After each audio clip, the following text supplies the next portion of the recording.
Along the misty, craggy coast of Argyll in 1819, Allan MacDougall Jr. and Harriet Campbell were keeping a secret.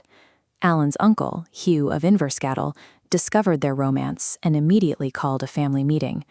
The adults swiftly shut the relationship down, declaring the attachment a, quote, dishonorable impropriety given Allan's lack of financial standing. Under immense family pressure, Allan wrote a formal renunciation letter on June 20th. He told Harriet, "Honor, justice, and propriety directs me how to act. I hereby place you at liberty."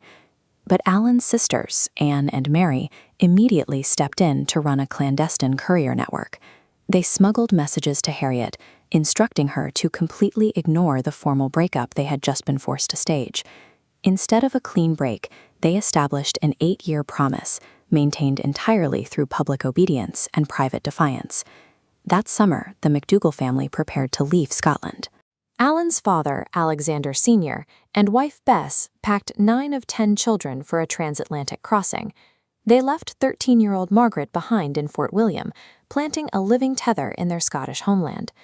The MacDougalls were wealthy tacksmen, upper-tier estate leaseholders with significant means. They chartered 3 separate vessels, with Alexander commanding the lead ship and his sons running the other 2.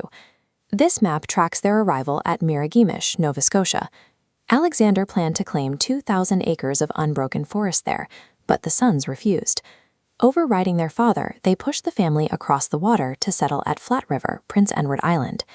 They prioritized rich soil and future opportunity over ancestral land, executing a complex capital-heavy relocation rather than a desperate flight. The family operated across the Northumberland Strait, maintaining the PEI farm, forwarding mail through Pictou, and trading in Halifax. But the water carried severe risks.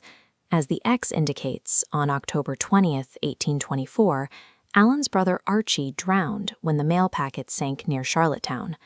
A year later, Allan wrote to Harriet in Scotland, delivering the agonizing details of recovering his brother's body, while simultaneously reaffirming his quiet promise to marry her. Just weeks after Archy's death, the family purchased a new commercial schooner to physically bridge the gap between their coastal outposts.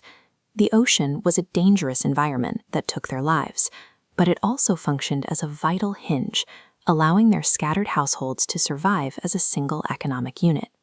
By 1826 or 1827, 8 long years after his uncle forced the breakup, Allan sailed back to Scotland. He returned specifically to marry Harriet Campbell. She was the anchor who had sustained their relationship through nearly a decade of silence, delayed mail, and a 3,000-mile separation. Allan brought Harriet across the Atlantic to the Flat River farm, and they brought the now 21-year-old Margaret with them. The marriage completed the migration arc. The entire immediate family was finally consolidated in the New World. By 1832, Allan and Harriet moved into their own property at Union Road, where the romance gave way to the practical demands of colonial farming. That spring, Harriet's mother, Catherine, sent a letter from Scotland, authorizing the shipment of a wooden half-barrel of provisions. This inventory list shows exactly what went inside: 6 pairs of boots, 12 yards of blue flannel, 6 nightgowns, and 8 ounces of blue dye.